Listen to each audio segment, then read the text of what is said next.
Hey everyone, this is Alex from Ninja Teacher, and I'm joined here by Matt, my friend, and we are here in Vietnam, in Hanoi, and we just had a cool day trip out on our motorbikes, and I thought while I had him here, I'd just didn't give him much choice, but asked him if I could just chat a little bit about teaching English here, because Matt's one of the people that when I arrived here, I'd already been here for a little while, and I was kind of slowly getting myself into it. Matt arrived one day, the next day he's like buying a motorbike, the next day he's getting like sending out emails for jobs, and he got set up very quickly. And after now it's been 5 weeks, not even 5 weeks, he's earned around $1,800 just picking up teaching gigs here in Hanoi. And living expenses are pretty low, so that's actually really, really good. And just getting going so quickly and then making that amount of money, I think is really impressive. So, hi Matt, welcome. Okay, what's up?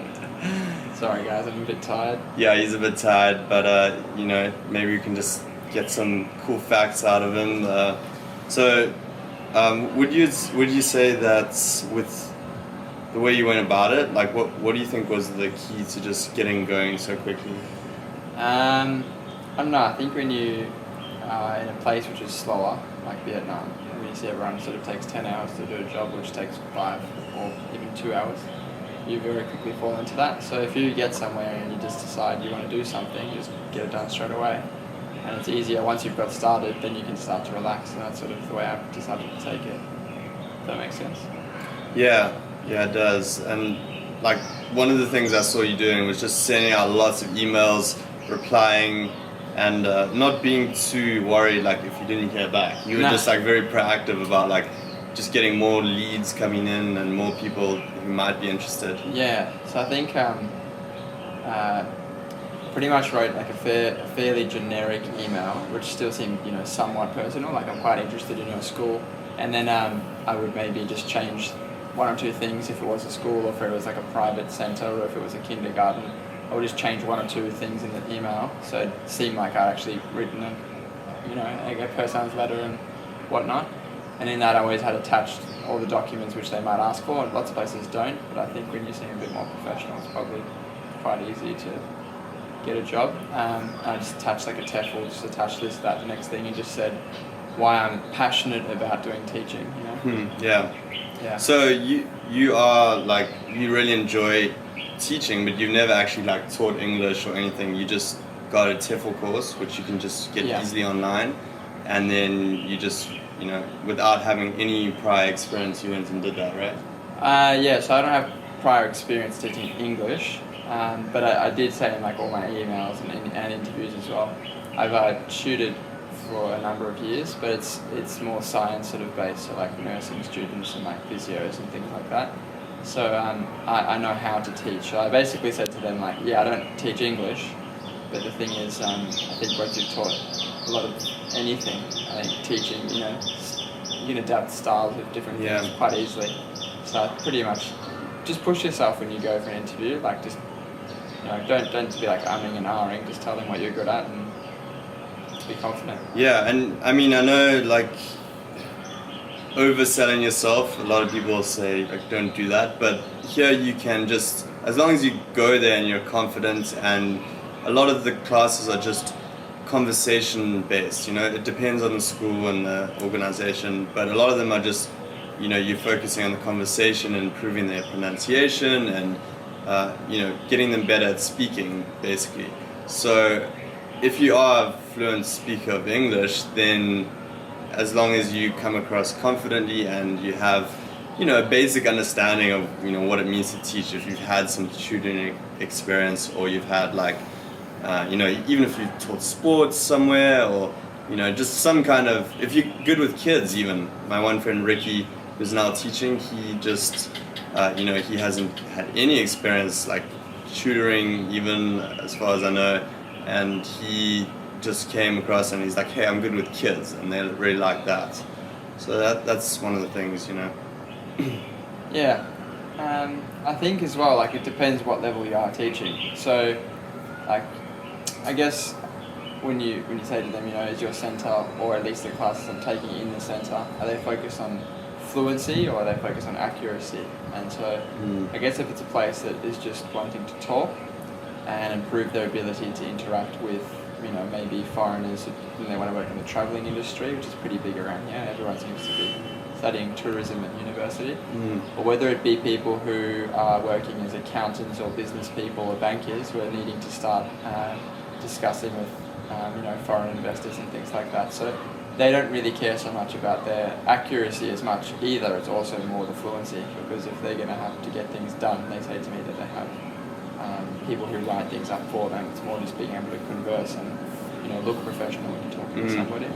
But the nice thing is, if you are a native speaker, you can just easily correct things that don't sound right just because you are a native English speaker. You don't need to know all the grammar and stuff behind it. But I mean, like one of the things that I was like super impressed with was just how like you came in and you just got all these classes and stuff, and so you did make about, you tallied up, and like in just over a month you made about $1,800, right? Yeah, maybe just So I'd say, literally just over, maybe in 33 or 34 days. Yeah, but that was since you arrived. So a little bit more since I arrived. It's been about 6 weeks, and I took about 3 days to get my first job, I think. The best thing I think is maybe just like, I was looking initially at like those sort of full-time classes, sort of the 9 to 5 or 8 till 3 or whatever it is, it's summer classes. But there's a lot of stupid little catches when you look at them. So maybe there's 3 hours in the morning, a 2 hour break, then 3 hours in the afternoon, and they want you to be there an hour early, they want you to be there an hour after, and they want you to be there during that 2 hours. So even though you're earning 20, 25 an hour, it's actually a lot less. And it's still a lot in Vietnam, but I mean, like, then I thought, maybe that's not the best option. And I was just lucky because I did a number of fill-in classes. And once you get your foot in the door at a fill-in class, guess what?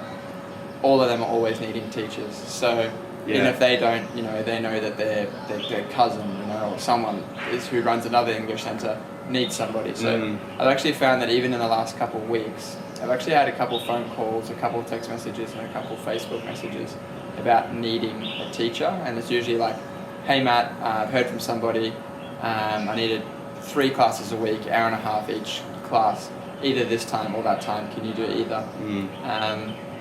For the next, indefinite amount of time, which is pretty cool. And I think they're the best ways to go. A couple of reasons. They're often not the contract-based ones. You don't have to sit there for 3 or 6 months. And if you don't like something, you can leave. You can feel a bit bad doing it. But if you find a better job, or one that suits your schedule a bit better. But even if, this morning, it's Saturday morning, I have an 8 a.m. to 11:30 class with a half an hour break in the middle. And I put away around $70 US for that. That's kind of enough to like pay for a lot of your expenses that week, right? I don't know. Like, I guess. Well, that would cover all your accommodation. 2 days easily, like cover everything for 2 days, even if you're having 2 decent days, like a couple of beers. $60, I would say like 3.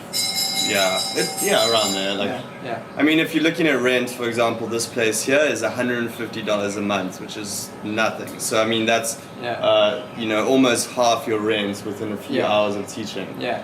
Boom. And then living expenses. If you want to live cheap, you can live so cheaply just buying local food, not eating out at Western restaurants. You can just cut your expenses down crazy. It's amazing. If you wanted to save money, you could save money, and if you want to have a fun time, you can have a fun time. You still would probably save a decent amount. Yeah. It depends how you want to look at it, because there's work on Saturdays and on Sundays and mornings and evenings. There's work literally just all the time.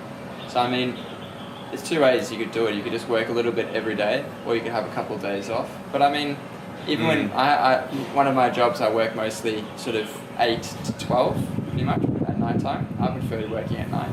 Because I find that when you work during the day, you finish the day, it's really evening. It's often like raining at this time of the year in the evening. So like there's not much you can really do. But if you work nighttime, you wake up, go for a jog, go to the gym, see some friends. I don't know, just go for a walk, do whatever. Go for a motorbike trip like yeah, we just did. we literally I worked today and we still just went out for like 4 or 5 hours on the bikes just for fun. So I don't know, you could arrange your schedule however it suits you. I'm too tired, I'm forgetting my original point. But Yeah, well, it's a really flexible kind of situation with the Yeah. teaching, which is nice. You can do the cover classes to get started, make some quick money. That's what my friend Ricky is doing right now. He arrived with like very little funds to get going, kind of just enough money to rent a motorbike and then like send out emails and start making some money. And he did that, and he's doing that right now. Like, I think he's out now at a cover class, you know. And once you get some money coming in, like Matt said, you can either just keep doing some other cover classes, or that school will offer you a more long-term position. So there's a lot of different options. Overall, like, you know, very easy to jump in and get started. Yeah, it's great here. And just quickly, like, what do you think about Hanoi as like a place to live? Hanoi's a really cool place, and like I'd been in Vietnam before, and I love Vietnam, and I actually liked Hanoi a lot as well. And I thought, Saigon or Hanoi, what am I gonna do? And then I thought Hanoi's a bit more relaxed. But being in a place is actually quite different to backpacking in a place, and you actually realize how Absolutely, yeah. cool it is. Like that old quarter where you go when you backpack is still nice. I still enjoy it, but hanging around this West Lake's pretty nice as well. And then you know you can just go for other little spots you hadn't seen existed. Like one of the places I work at, it's not a Westerner area, and I wouldn't go out there on a nice little coffee date with friends. But I just walked down out of my workplace, and it's this nice little lake, 20 nice coffee shops near this. It's just a random lake, and it's extremely busy this morning because it's a Saturday. It's pretty nice. I just sit there, have a coffee by myself, and nice just seeing everyone walk around, and it's just really pretty, really nice. And then we can get out of the city pretty quick. And then if you were doing a sort of 3 days working fairly heavy, and you actually wanted to explore a bit, Sapa is just up north, and then if you want to go Hajiang, closer to the Chinese border, east you got Halong Bay and Cat Ba. Southwest is like Ba Ving National Park, where we went in that other video of yours. So that was pretty fun. Matt was in that video. Yeah. I'll link it. He loves just very filming, cool video. filming us. Yeah, these are like the stars of my videos recently. Matt and Time, and he's just left. He also did a bunch of teaching, made some good money. Yeah. But yeah, tons of cool stuff to do. A little bit of a more relaxed vibe here in Hanoi. I think Hanoi and Saigon, or Ho Chi Minh City, it's also called Ho Chi Minh, and those are like the two biggest cities, and the only two options that are really good for teaching, as Not far as so I sure discovered. currently. I think that they're saying that is it Neo Hoi An? Is that Da Nang?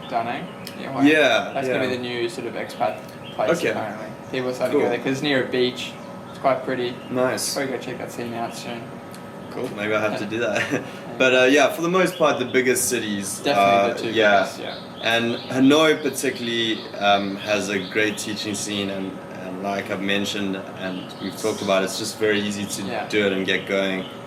So it's a good option, and it's a nice place to live. Yeah. Very, very cool. Like right by the lake here, I'm staying. You can set up for a few months. You can arrive on a tourist visa and see how you like it, and then always leave if it's not for you. But yeah, especially like Matt said, just staying for a little bit of a longer period, and getting into it as opposed to just passing through as a traveler is really nice. Do you know what I think is worth saying actually is I don't intend to work here for very long. I've got some money in the bank, but I didn't have enough to travel the whole time. So I just came here, and every interview I've said to people, look, I'm not going to sign a 3 or 6 month contract. And the reason being is because I do like Hanoi. I would like to stay in Hanoi, but I don't know if that's my plan. And even though they might say, no, we need you to sign, the thing is that they really need teachers so badly, and end up saying, you know what, whatever, stay here for a month, we'll be happy. If you stay here for 3, we'll be very happy, but really do whatever you can. Just let us know and we'll find someone else. Yeah. And the thing is that if you want to get a job, you can find a job in a couple of days. It's just about not being lazy. And you can come on a tourist visa. Don't worry, don't stress about that. Amazing job opportunities here. Unlike Korea, which of course I still help people find jobs there, and it's an amazing place. It's just become a little bit more competitive, and you have to try a bit harder to find something good. Whereas here, like Matt said, they're actually calling you up out of the blue, like asking if you want a job. So it's just a really good situation here. Good ability to save money, cheap living costs, nice city to live in. So thanks Matt for just chatting a little bit. Anything else you want to add? TEFL course that is Okay. worth having. Because one thing is I think they do often ask you for, have you got any, I've got a degree, I'm studying another degree which I put on hold, but I've also got a TEFL course, and I think that some people I've met don't have a degree, but they do have a TEFL course, and that helps get you over that. And don't worry about which one you've done so much. They just want to know that you have some learning experience. Yeah, so for the most part, I think if you really wanted to get the long-term visa with the government, then You need a degree. technically the requirements are a degree, but there are some people doing it here for short-term, doing visa runs and stuff without a degree, and that's also possible. So yeah, cool. Yeah. Thanks, Matt. Nice. I think that's hopefully you guys find that useful.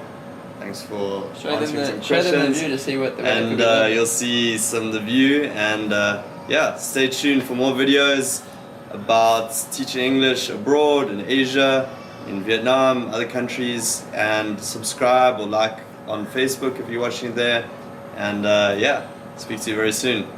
Cheers. See you guys, have a good one.